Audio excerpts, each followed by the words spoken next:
Communication ऐसा fun, ऐसी कला और ऐसी आर्ट है जो दुनिया का हर इंसान इसको मास्टर करना चाहता है। हर कोई चाहता है कि वो लोगों को अच्छे से डील करे। दुनिया का कोई ऐसा शोबा नहीं जिसमें कम्युनिकेशन स्किल का किरदार ना हो। इसीलिए हर इंसान की ख्वाहिश है कि वो एक अच्छा कम्युनिकेटर बने। आज के दौर में जितने भी बिजनेसमैन या कामयाब इंसान हैं, उन सब ने एक चीज को मास्टर किया हुआ है, वो है कम्युनिकेशन स्किल, जिससे आप दुनिया पे राज कर सकते हो। अगर आप भी एक अच्छा कम्युनिकेटर बनना चाहते हो तो वीडियो को एंड तक लाजमी देखना, अगर नहीं तो वीडियो को अभी स्किप कर दो। अगर चैनल पर पहली बार आए हैं तो चैनल जरूर सब्सक्राइब कर लें। Number 1, stop being blushing. गुफ्तगू शुरू करने की राह में जो सबसे बड़ी रुकावट है वो है शर्माना। अगर आप एक अच्छे कम्युनिकेटर बनना चाहते हो तो सबसे पहले शर्माना छोड़ दो। शर्माना ऐसी बीमारी है जो आपको नुकसान पहुंचा रही है और आगे बढ़ने से भी रोक रही है। यह बीमारी तकरीबन हर एक इंसान को होती है। जब मैं 16 साल का था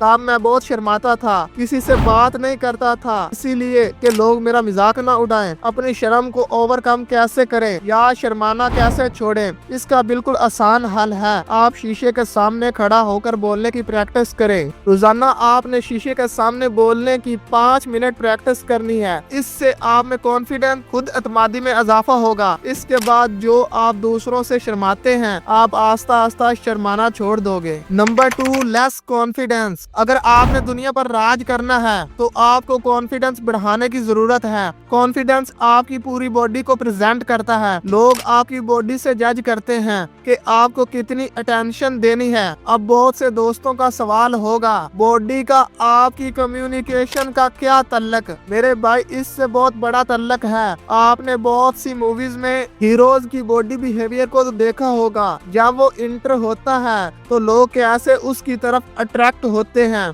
कॉन्फिडेंस बढ़ाने का सबसे आसान तरीका, जब भी किसी से बात करें, चाहे आपसे कोई बड़ा इंसान हो, घबराना नहीं, खुद को उस इंसान से कमतर नहीं समझना। बहुत से लोग जब किसी बड़े आदमी से मिलते हैं तो अपना कॉन्फिडेंस लूज कर देते हैं। आपने ये हरगज नहीं करना, फिर देखना लोग आपके साथ कैसे जुड़ते हैं। नंबर 3, स्पीकिंग मोर। आपके अल्फाज बताते हैं कि आपको कितनी इज्जत देनी है। जब आप कम बोलते हो या बाअसर बोलते हो तो लोग आपकी रिस्पेक्ट करते हैं। फिर देखना लोग कैसे आपकी तरफ मुतवज्जे होंगे, आपसे बात करने को चाहेंगे। इससे आप अपनी बात को आगे बढ़ा सकते हो। जब आप किसी से पहली मर्तबा मिलते हैं तो आप गुफ्तगू के दौरान बहुत ज्यादा बोलोगे तो लोग आपसे फिर कभी बात करना पसंद नहीं करेंगे। इसीलिए जितना आपसे पूछा जाए बस उतना ही जवाब देना है। बहुत से लोगों से जब किसी के बारे में पूछा जाता है तो वो इतना ज्यादा बोलते हैं कि लोग दोबारा उनसे मिलने से कतराते हैं। नंबर 4,